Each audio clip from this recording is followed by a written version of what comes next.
Why was I seeking that? It just seems so foolish after we start experiencing the fullness within ourselves.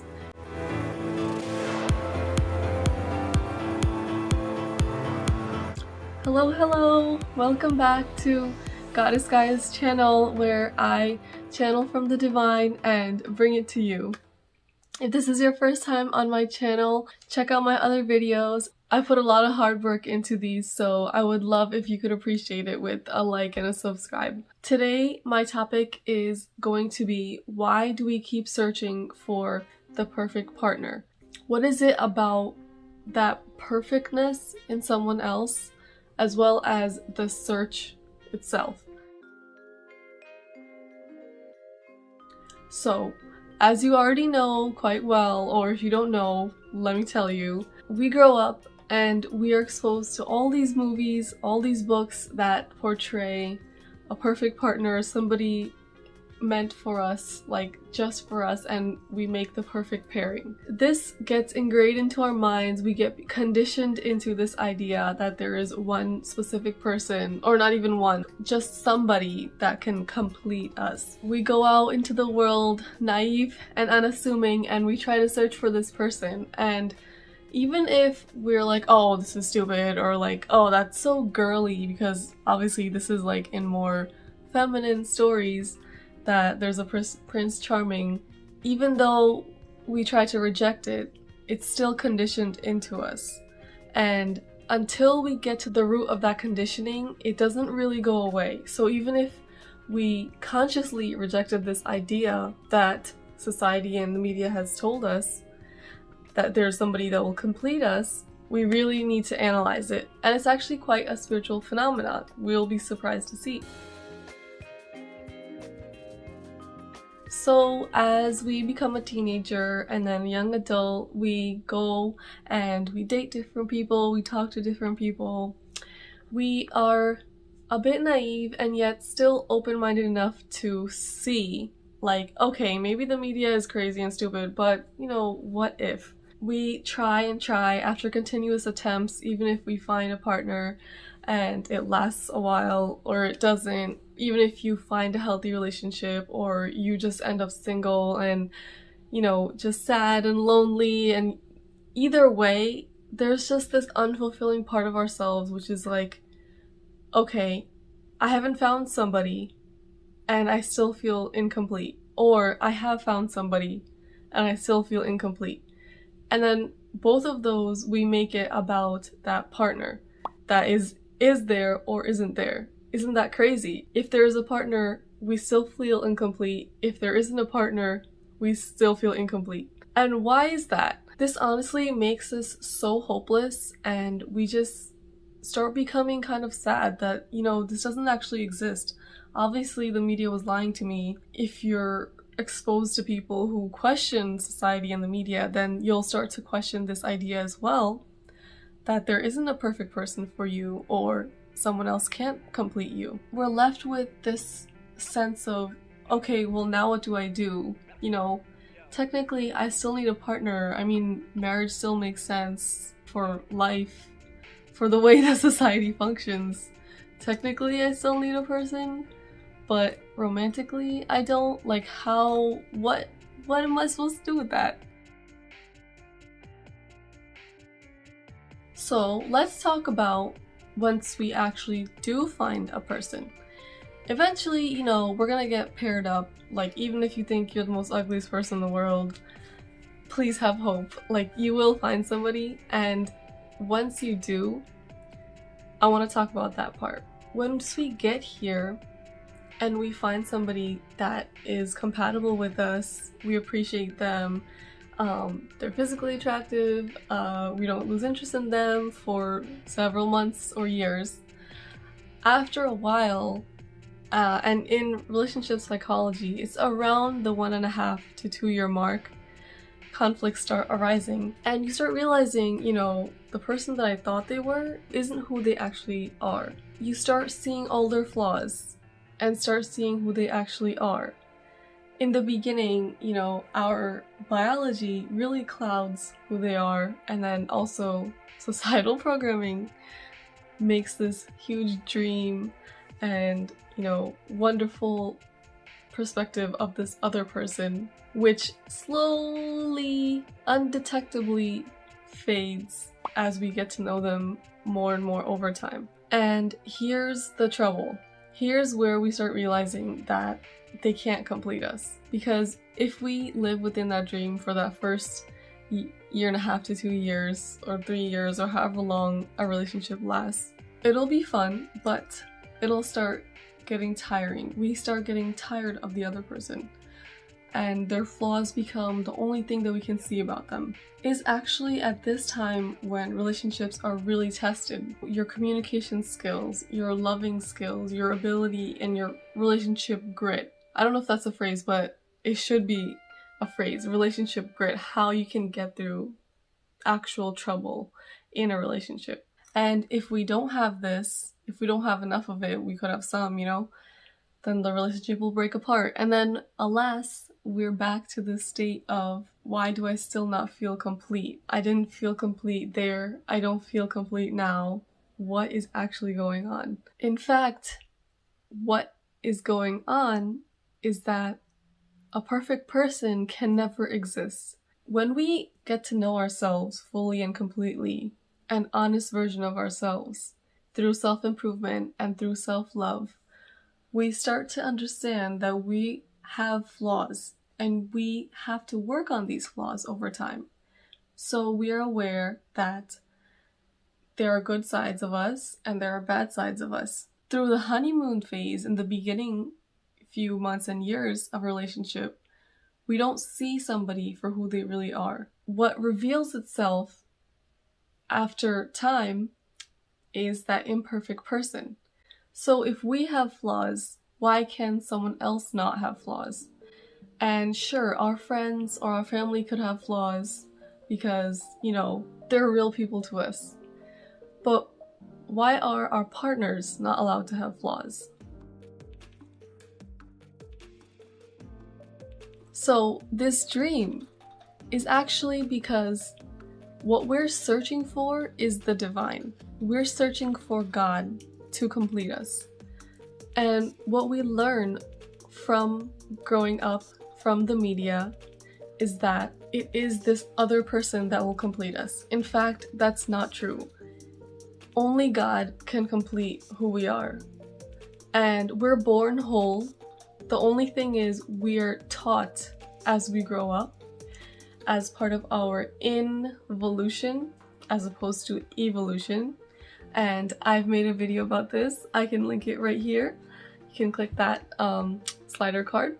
It's actually part of our soul's journey to involve ourselves in this physical reality. Part of this is forgetting who we are and breaking apart into pieces that makes us feel like we're no longer whole.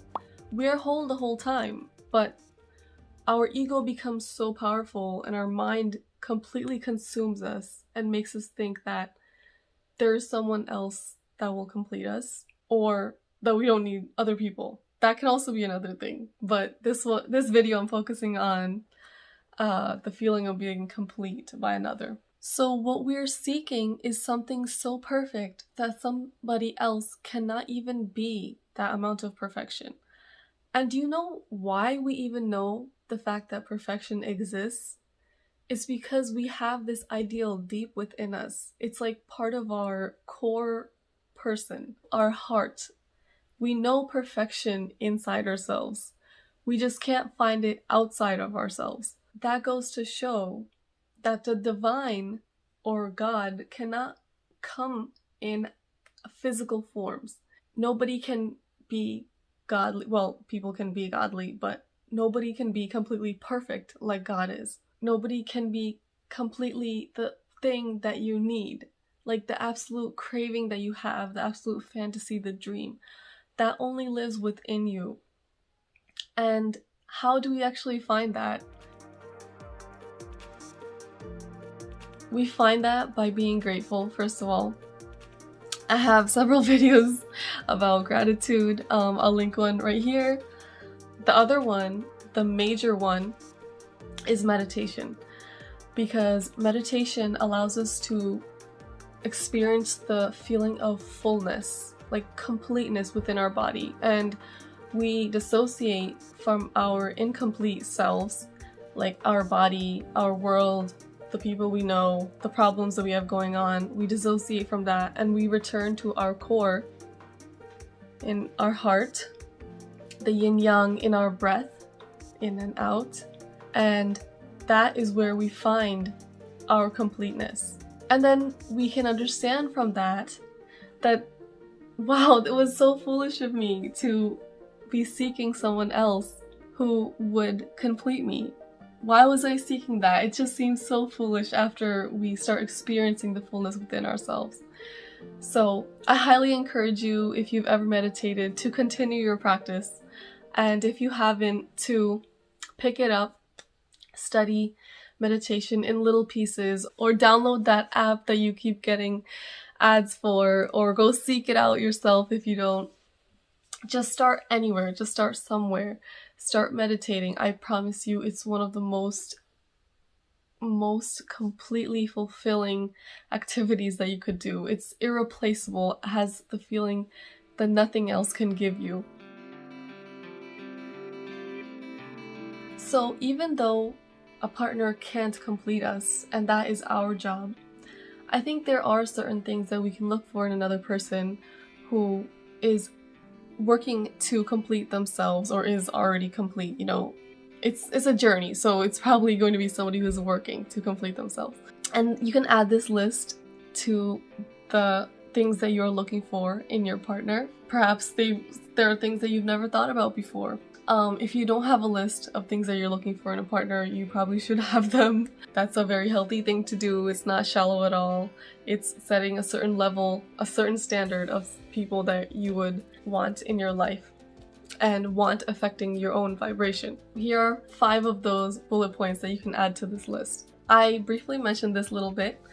The first one is somebody who works on themselves, continues to work on themselves, and someone who understands themselves deeply, not just feels like they understand themselves, but continues working on understanding who they are. Because we are so deep, like each and every individual one of us are so deep. There are so many facets and aspects of us that only we should study ourselves first, and then someone else should study us. Like, we should be the first ones. That ties into number 2, which is somebody who is willing to understand you and someone who can communicate very well and work through your flaws, integrate it into a relationship that works and is enjoyable for both of you. It's that relationship grit, that ability to communicate and study and work through things by reaching out to resources outside of the two of you to fix the problems within a relationship. Because the quality of our relationships depend on how well we work on them, just like our career, just like our family, just like our beauty or our home. Relationships deserve to be worked on. Here's a quote I'm going to put on the screen about that I really like.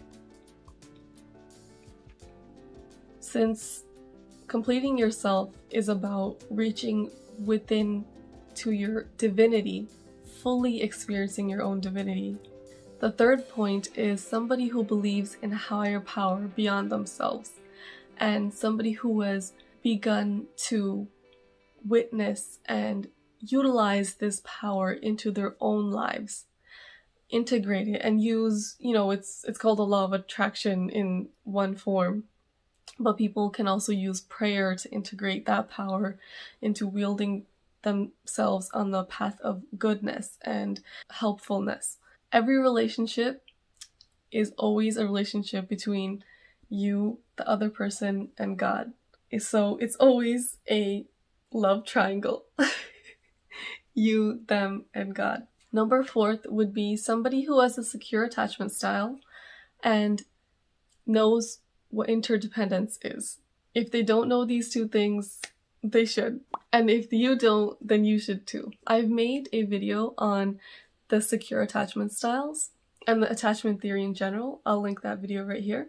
And the last one is somebody who is grateful for both the good and the bad in their lives and understands that gratitude is really what powers us through life and weave all of our experiences and make it work into a whole life that accumulates to something. The power of gratitude is really, really a superpower. It allows you to understand that things are neutral. They are not good or bad inherently. They are neutral. And gratitude allows you to recognize the good that's already there. So create positivity out of everything. And I want to wrap up by saying these 5 points, even though you can find them in a partner, these are things that you should actually first create within yourself. If I'm looking for somebody with these traits, I'll want them to have them already, and they will also want me to have them already. So work on these 5 things about yourself, and instead of focusing on someone else being able to give them to you, give them to yourself first. Thank you for sticking around till the end. I'm so grateful that you did.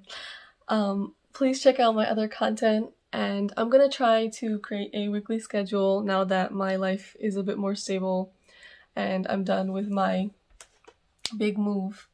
I don't know which day I'm going to be posting yet. I'll put it on the screen. I have to figure out my schedule.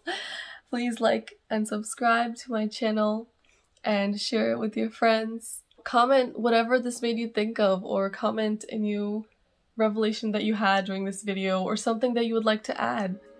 Thank you. I'll see you in my next video. Bye.